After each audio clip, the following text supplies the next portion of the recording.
Waggoota muraasa darbanitti qindoomina mootummaa fi dhaabbilee dhuunfaan hojiiwwan hojjetaman Itoophiyaaf bu'aa guddaa galmeessaa jiraachuutu himame.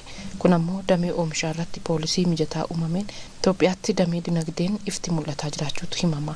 Modeelli yeroo dhiyoo as qindoominaan eegalames gabaa irratti iftoominni jiraachuu hojii gaggeessaatti aanaa investimentii holding Itoophiyaa Habtaamuu Hayila Mikaኤል himanii jiru. ዓለም ላይ ተሞክረው በአገራችንም ተሞክረው ውጤት ያላመጡ ወይም ደግሞ ያልሰሩ ኢኮኖሚ ሞዴሎች አሉ። muuxannoo idil addunyaas ta'e kan biyya keenyaatiin moodeloonni dinagdee bu'aa hin buusne jiru. Tokkoffaan gonkumaa gidduu seentummaa mootummaa kan hin barbaanne abbootii qabeenyaa dhuunfaa qofti kan raawwatan. Moodelii lammaffaan mootummaa qofti dinagdee keessatti hirmaachuu qabaa jedheeti kan amanu kun yeroo garaagaraatti biyya keenya keessatti yaalamee kan hin milkoofnedha. Mootummaan ida'amuu warreen kun lamaan bu'aa fiduu hin danda'an badhaadhina biyyaa mirkaneessuus hin danda'anii jedheeti amana. Kanaafuu abbootii qabeenyaa qofaaf yoo kenname rakkoo akka biyyaatti turaniin abbootiin qabeenyaa kaapitaala gahaa hin qabnee fi beekumsalleen kan hir'atu waan ta'eef qophaa isaa dinagdee sochoosuu hin danda'u jedhee amana. Lamaan isaaniitu qobaatti badhaadhina yaadne fiduu hin danda'anii jedhee yaada moodela haaraa dinagdee kana fideetii kan dhufeef.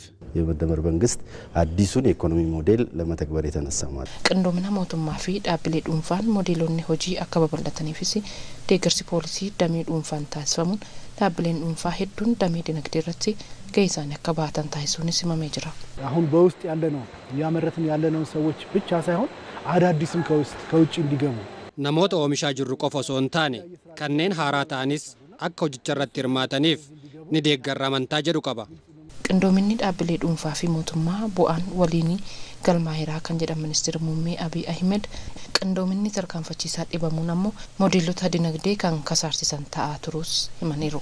አብዮታዊ ዴሞክራሲ ተራማጅ የፖለቲካ ልሂቃንና የኢኮኖሚ ልሂቃንን በኩል አይን አያይም። ዲሞክራሲን ወራቅሰ ካዮ ሲያሳ ተርካንፈታ ፊ ዲነግዴ ተርካንፈታ ቂጣ ስሪን ሂን ኢላሉ garuu argitanii jirtu. Diimokiraasiin warraaqsa saamtuu ta'uun isaan garuu abbootii qabeenyaa ta'uun damee dhuunfaa biyyattii mataa gadi qabachiisanii jiru.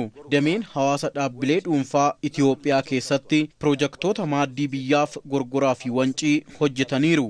Keessattuu ashaaraa magariisaa doolaara biiliyoona 48 mootummaa fi hawaasni qindoominaan hojjechuun danda'ameera. Kana mootummaan kophaa isaa hojjechuu hin danda'u. Dhaabbileen dhuunfaas akkasuma jechuudha.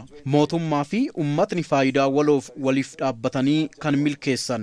Koridariin magaalaa Finfinnee erga eegalamee bulchiinsi magaalichaa fi dhaabbilee dhuunfaan hojiin eegalamee jira. Abbootii qabeenyaa hirmaachisuun hojiileen gurguddoon hojjetamaniiru. Kuni kan hojjetame tumsa waloo mootummaa dhaabbilee dhuunfaa fi hawaasanii በመንግስትና በግል በመንግስትና በህዝብ ትብብር